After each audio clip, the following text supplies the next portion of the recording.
What is up, guys? Wraec is here with a new video, and today we got another spoiler for the 7th anniversary, and this time it was a huge one, and this one I genuinely care a lot about. It is the info on the new artifact that DH is going to release at anniversary, so next week. And I want to tell you guys my first opinion on it. First of all, let's take a look at those spoilers. 7th anniversary dev Q&A. Not going to read out all of that stuff. It's right up there on Facebook. Just go on Facebook and you will find the first post of them. We will go over the important bits, bunch of gifts that they're going to release here. And we can see the mirror. It's apparently also the design of the artifact. We also got the first 5 informations already. That's the 6th one. A lot of TH in this video. No idea who that guy is. Is alright. Second page of this. Oh, that is a little bit far zoomed in. Let me fix that. Okay, that's better. And basically what they did was they asked Dev, apparently it's Ajin. Hopefully I pronounced that right. New content of the anniversary celebration event.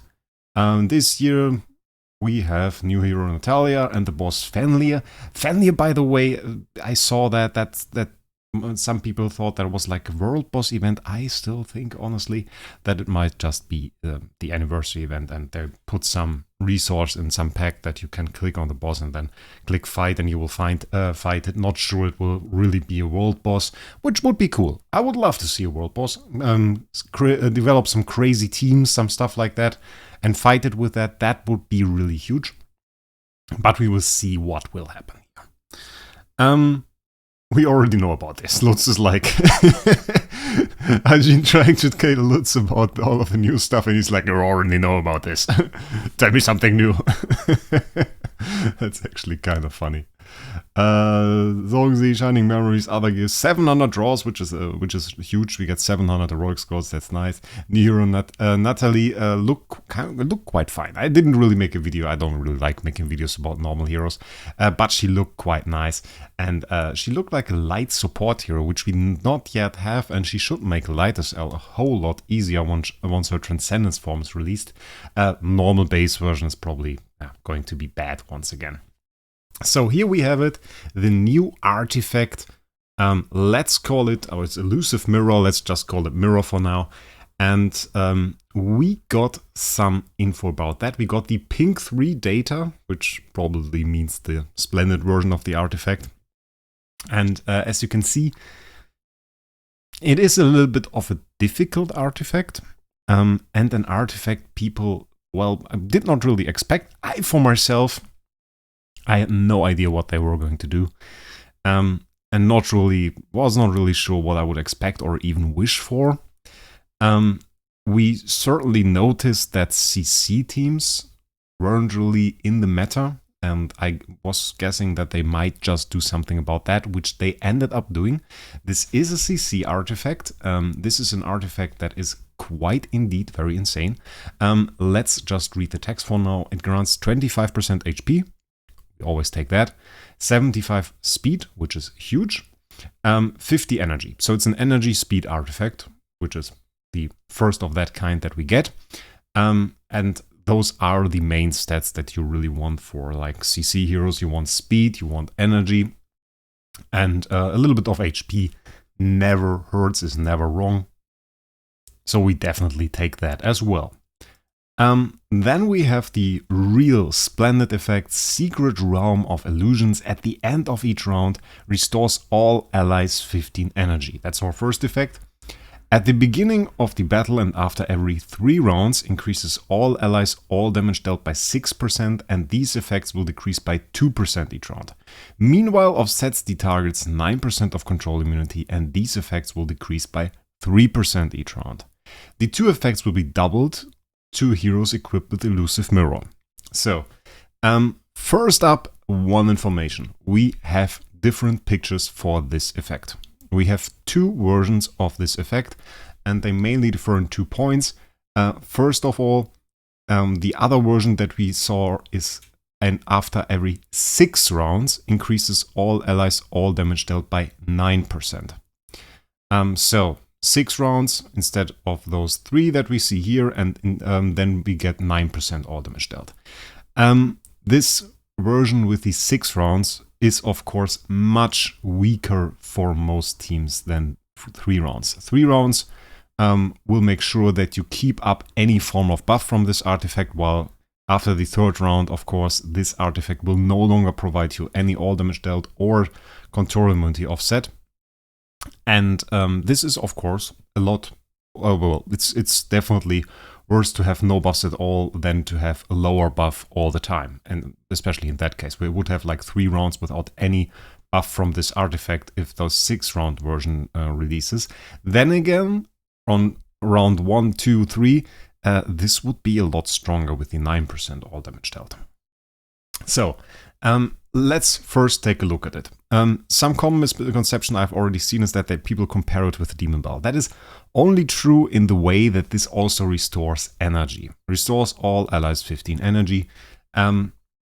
But this doesn't happen after an attack. This happens at the end of each round. So you cannot like go ahead, use 2 mirrors, let your heroes attack, and then energy feed like a starving jar or something with it. That won't work because this artifact does not provide you with any energy on attack or any energy restoration on attack.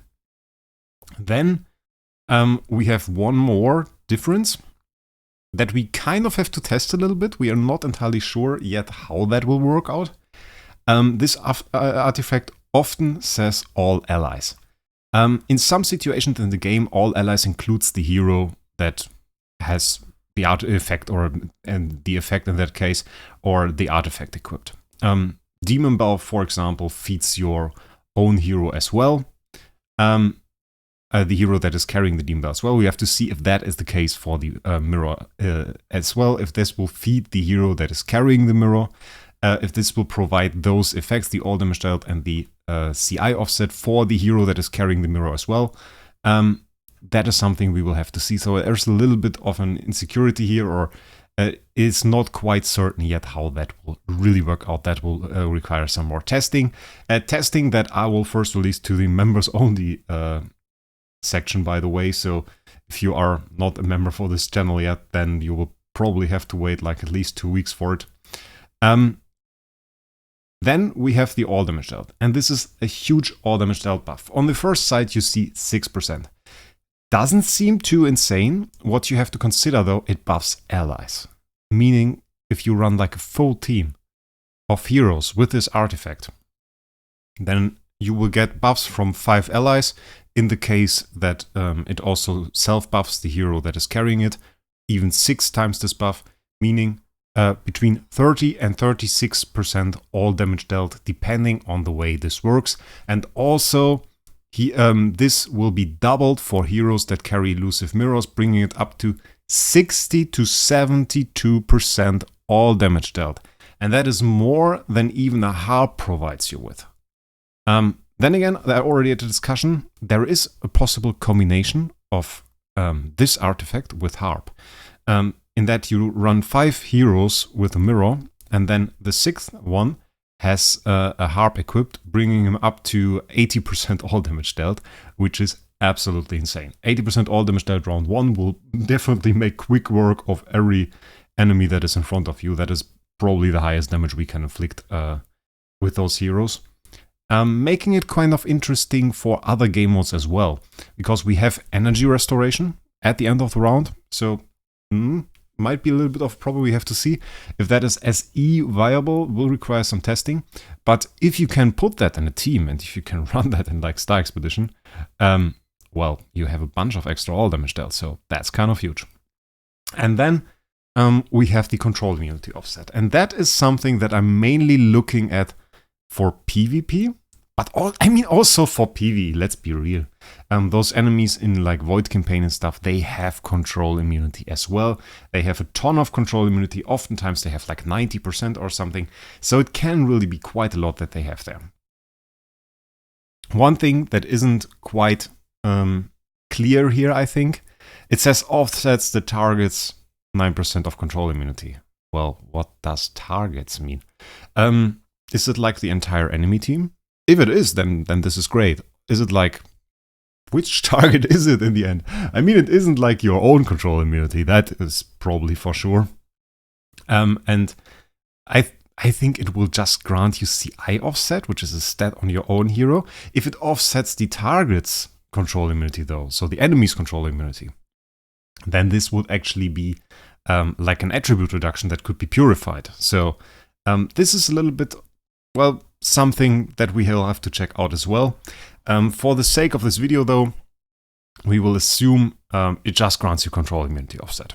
So basically every ally gets 9% control immunity, meaning that if you run 6 of those, again, same situation as with the all damage dealt, we don't know if it can self-buff, you will get like 45 to 54% CI offset, and again, Illusive Mirror doubles it, so we are at 90 to 108% control immunity offset, which easily surpasses a Wraec Scepter, and is absolutely insane. If we check out the Wraec Scepter, let me just check out the stats here. Wait, you can come with me in the game. There we are in the game. We can check out the Wraec Scepter offsets the target's 30% of control immune, while we look at 90 to 108% on the Illusive Mirror though. Here of course we have 50% control precision, which is an absolutely insane stat, so you kind of have to see which hero you're looking at. I mean, like if you have like an LFA and he has 100% control precision anyway, you don't really need that extra control precision, and the Mirror will be an insane addition for LFA. And beyond that, there are some other applications that we could look at. I can definitely see CC teams coming back, and especially one thing that I will think might make a comeback, because you have to consider the situation. You run 6 mirrors on a team, which means not only will there be one hero that has a bunch of CI offset, no, you will have 6, or you will have CI offset or the control immunity reduced on the entire enemy team. But probably your entire team will profit from CI offset, and they will all have it. So you can run a bunch of CC heroes on your team. Man, we could even bring Valentino back. If you remember, there is a video of me on YouTube from an old CC meta before we saw PvE. And I used to use that guy. I used the Valentino in the team because he has like this weird passive skill. Where is it actually? Whenever an ally releases skill, you have a 25 chance to stun a random enemy for 2 rounds. And I combined that with the thing that we are now going to hype up a little bit for PvP probably. Starwing Jorah Core. Because Starwing Jorah Core is actually quite nice. Every time any ally attacks, we have some energy restoration and the chance to inflict, in that case, Petrify Rocklock, or if you use basic attack, it's Freeze Cold Chill. And this uses the attacking allies CI offset and and control precision to calculate whether or not an enemy gets CC'd. So you're probably getting my point already.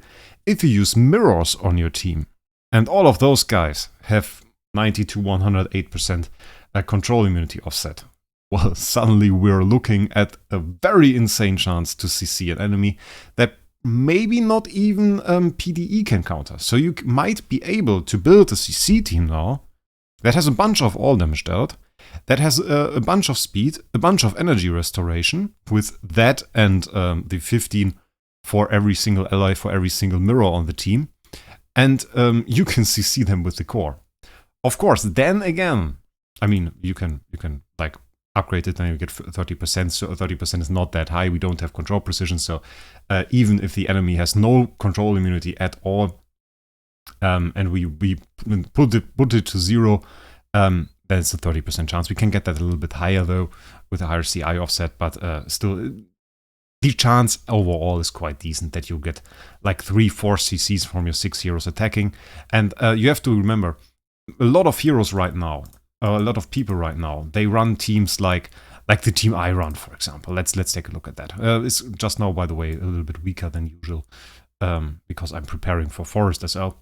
Run something like this. We have like fans, we have like crowns, we have not that much speed at all. It's a little bit of speed here that I put on there.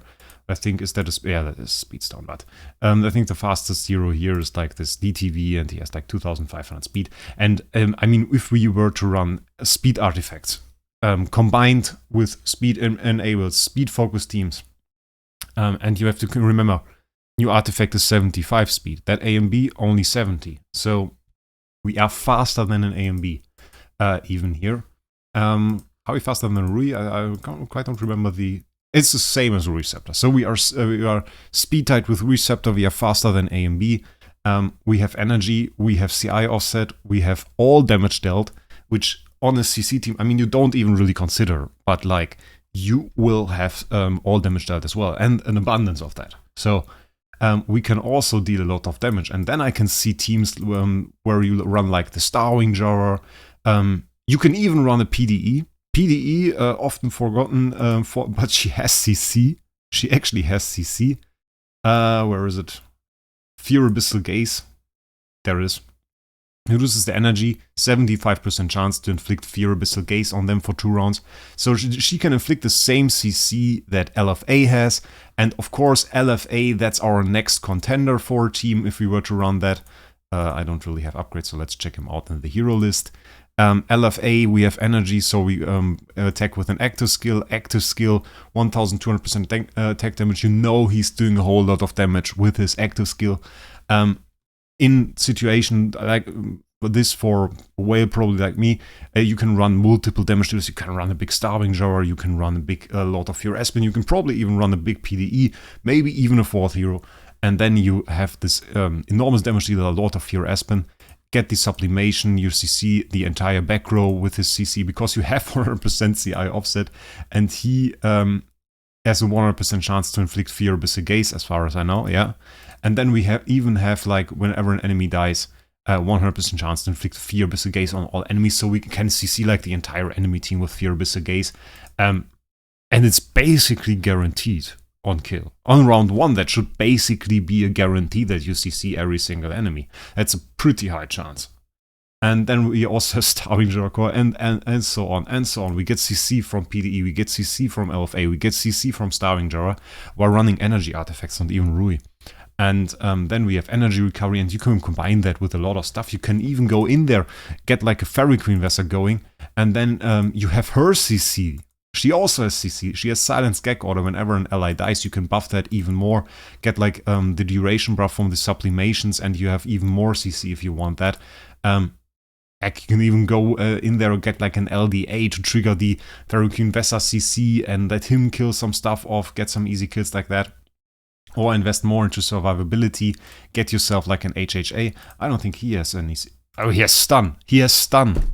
I forgot about that. Of course, he has stun. Stun on counterattack, get that as well. 100% CI offset, let's go.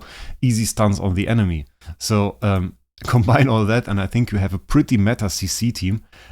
Given I just described a team that uses 6 Splendid Mirrors, which is an artifact that only releases next week and will probably not be available for Glorious Relics for a year or something, because DH is horrible with that. And I think... we only, a few months ago got like the melodic strings in here. So if you don't get event chests quite regularly, building the team that I just described might take a long time. I guess we will be able to get 1 Splendid next during Anniversary, maybe a second one, but that will probably require insane whaling. So 1 to 2 artifacts then, and then like I guess 2-3 months if you whale for the rest of the artifacts. But this is really an artifact that you want 6 of. We can take a look at the effect once again. And I think I could convey some enthusiasm for this artifact here, and I could tell you guys why it's so insane. You can see like this is not just a 6% all damage buff. This is not like a 9% control unit buff. This is for all allies. We'll have to see which effect is really in-game in the end, if it's like the 6 round 9% all damage dealt version, or if it's the 3 round 6% all damage dealt version, or even a third one that we don't know yet. This version here, I'm a fan of that. Every 3 rounds we get huge control immunity offset, we get huge all damage dealt. We have the perfect tool at hand to build a very insane CC team. Maybe we'll get even another CC hero soon, would be great. Otherwise I see LFA, I see PDE, I see Starving Jar, I definitely see HHA, and then you can still include some hero like DTV if you want. It's definitely possible. Get yourself a Ferric Investor in there, or whatever you want really. You will probably get insane CC, even run a Valentino, because why not? If you're already using the Starving Jar core, that's insane as well. You don't even need an insane Starving Jar copy, by the way. Of course it helps if you want to go for the CC. Getting a copy with like bonus stats, CI precision or control precision and CI offset will be insane. Those copies have suffered a bit on the auction house. Usually only copies really worthwhile buying are like at retiring value, maybe sometimes even below, and even the most insane ones. Mega Fungi showed me one with like SS speed. Even those aren't really worth a whole lot at the moment, which might change quite soon. I for myself am looking forward to that. I'm not a big fan of the DTV meta, and seeing some CC meta in case that can be quite fun. That can give place to a whole lot of heroes, and I'm eager to try that out and maybe even build LFA again, because as you just saw on my account, he wasn't even T5, I think. So building him again, that will be quite fun. So tell me what you think about the artifact in the comments. This was just my first opinion on it. We will do a lot more testing, as I said, once this artifact is in game. Till then, I wish you guys a great day, and we'll see us in the next one.